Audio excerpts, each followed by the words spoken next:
every day.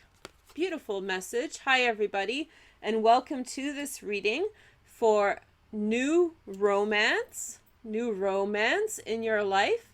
This is a 10-minute Reiki session. If anybody who does Reiki wants to contribute Reiki, then please feel free to do so, whether this is the live show or the taped version of it. If you've never done Reiki before, all you have to do is sit back and just enjoy yourself. Allow the Reiki of the universe to come to you and heal you and help you in whatever way that you are open to receiving the Reiki. Remember that your Reiki is your connection to the universe, and we are just facilitating this transaction. This is Reiki for new romance, and so we'll be back in a little bit to just close up, but please enjoy, and thank you for being here.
Thank you so much, you guys. So here is our little message to help you in this. Back to what you love. Your current situation is giving you an opportunity to reevaluate what you want. Okay? So hopefully this Reiki session will help you, and it will help you to find new romance and to connect with new romance that is somehow free of the missteps that you've made in the past towards romance. So new direction in love that is more in line with what you truly want. Anyway, thank you so much for watching. Please give me a like and subscribe. Have a good day, everyone. Thank you for enjoying the Reiki. Bye.